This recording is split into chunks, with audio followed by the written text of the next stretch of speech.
ఆశ్చర్యకరమైన బైబిల్ పాఠంగా సంఖ్యాకాండము 32వ అధ్యాయం చదువుకుందాము.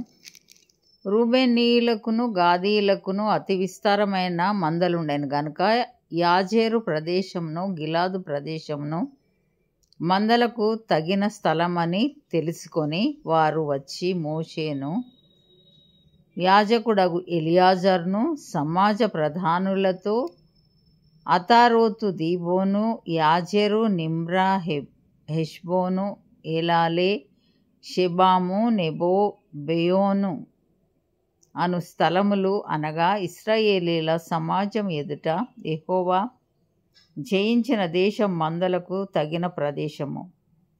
నీ సేవకులమైన మాకు మందలు కలవు కాబట్టి మా ఎడల నీకు కటాక్షం కలిగిన ఎడల మమ్మను యోర్దాను వద్దరికి దాటింపక నీ దాసులమైన మాకు ఈ దేశమును స్వాస్థ్యంగా ఇమ్మనగా మోషే గాదీయులతోనూ రూబేనీయులతోనూ నీ సహోదరులు యుద్ధమునకు పోవుచుండగా మీరు ఇక్కడ కూర్చుండవచ్చునా? యెహోవా ఇశ్రాయేలులకిచ్చిన దేశమునకు వారు వెళ్ళక యుండునట్లు మీరేల వారి హృదయములను అధైర్యపరచుదురు? ఆ దేశమును చూచుటకు కాదేషు బర్నేయలో నుండి మీ తండ్రులను నేను పంపినప్పుడు వారును అలాగు చేసిరి గదా. వారు ఎష్కోలు లోయలోనికి వెళ్ళి ఆ దేశమును చూచి ఇశ్రాయేలీల హృదయమును అధైర్యపరిచిరి గనుక యెహోవా తమకిచ్చిన దేశమునకు వారు వెళ్ళకపోయిరి.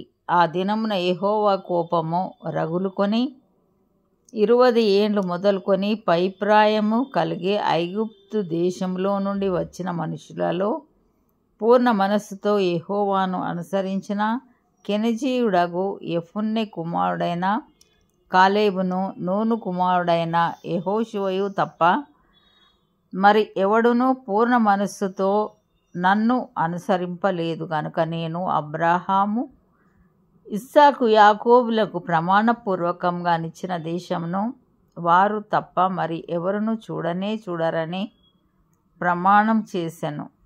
అప్పుడు యెహోవా కోపము ఇశ్రాయేలీయుల మీద రగులుకొనగా యెహోవా దృష్టికి చెడు నడత నడిచిన ఆ తరము వారందరూ నశించు వరకు అరణ్యములో 40 ఏండ్లు ఆయన వారిని తిరుగులాడ చేశాను.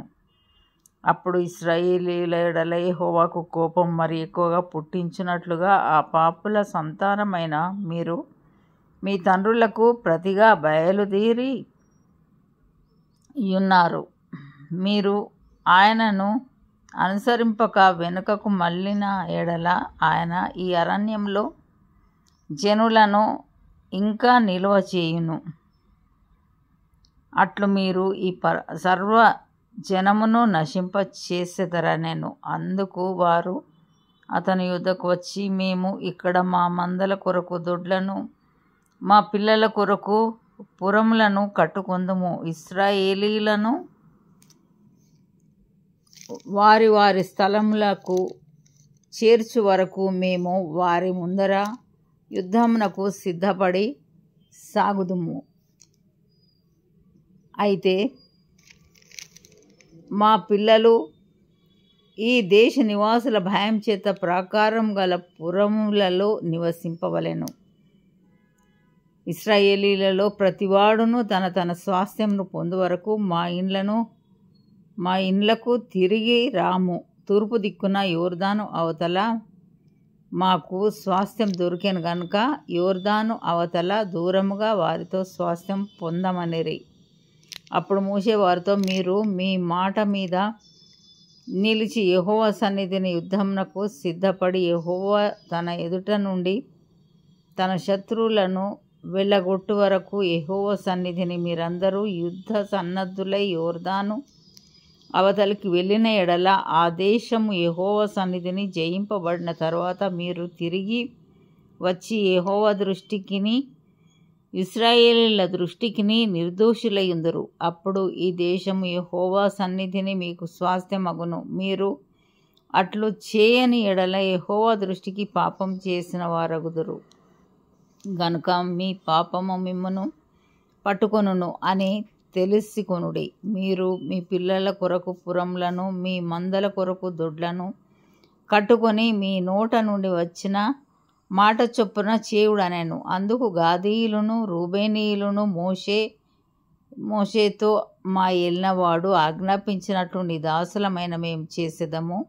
మా పిల్లలు మా భార్యలు మా మందలు మా సమస్త పశువులు అక్కడ గిలాదు పురములలో ఉండును. నీ దాసులమైన మేము అనగా మా సేవలో ప్రతి యోధుడును మా ఏలినవాడు చెప్పినట్లు యెహోవా సన్నిధిని యుద్ధం చేయుటకు యోర్దాను అవతలికి వచ్చేదమనిరి. కాబట్టి మోషే వారిని గూర్చి యాజకుడైన ఎలియాజరుకును నూను కుమారుడైన యెహోషువకును ఇశ్రాయేలీల గోత్రములలో పితరుల కుటుంబముల ప్రధానులకును ఆజ్ఞాపించి వారితో ఇట్లనెను. గాదీయులను రూబేనీయులను అందరూ యెహోవా సన్నిధిని యుద్ధమునకు సిద్ధపడి మీతో కూడా యోర్దాను అవతలికి వెళ్ళిన ఎడల ఆ దేశం మీ చేత జయింపబడిన తర్వాత మీరు గిలాదు దేశంను వారికి స్వాస్థ్యంగా ఇయ్యవలెను. అయితే వారు మీతో కలిసి యోధులై ఆవలికి వెళ్ళని ఎడల వారు కనాను దేశమందే మీ మధ్యను స్వాస్థ్యములను పొందుదురనగా గాదీయులను రూబేనీయులను యెహోవా నీ దాసులమైన మాతో చెప్పినట్లే చేసేదము. మేము యెహోవా సన్నిధిని యుద్ధ సన్నద్ధులమై నది దాటి కనాను దేశంలోనికి వెళ్ళేదము. అప్పుడు యోర్దాను ఇవతల మేము స్వాస్థ్యమును పొందేదమని ఉత్తరమిచ్చిరి. అప్పుడు మోషే వారికి అనగా గాదీయులకును రూబేనీయులకును యోసేపు కుమారుడైన మనష్షే అర్ధగోత్రపు వారికిని అమోరీయుల రాజైన సీహోను రాజ్యమును బాషాను రాజైన ఓగు రాజ్యమును దాని ప్రాంత పురములతో ఆ దేశమును చుట్టూనుండు ఆ దేశ పురములను ఇచ్చెను. గాదీయులు దీబోను అతారోతు అరోయేరు అత్రోతు షోఫాను యాజెరు యొగ్బెహ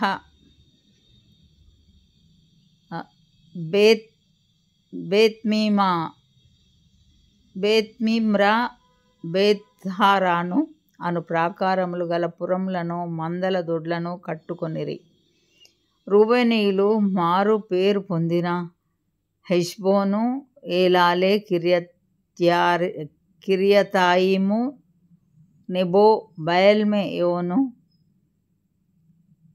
షిబ్మా అను పురములను కట్టి తాము కట్టిన ఆ పురములకు వేరు పేరులు పెట్టిరి. మనష్షే కుమారుడైన మాకీరీయులు గిలాదు మీదికి పోయి దాన్ని పట్టుకొని భూమిలోనున్న అమోరీయులను వెళ్ళగొట్టిరి. మోషే మనష్షే కుమారుడైన మాకీరుకు గిలాదునిచ్చెను. అతడు అక్కడ నివసించెను. మనష్షే కుమారుడైన యాయీరు వెళ్ళి వారి పల్లెలను పట్టుకొని వాటికి యాయీరు పల్లెలను పేరు పెట్టెను. నోబహు వెళ్ళి కెనాతును దాని గ్రామములను పట్టుకొని దానికి నోబహు అని తన పేరు పెట్టెను. ఇంతటితో ఈ దినం కొరకైన బైబిల్ పాఠము సరి.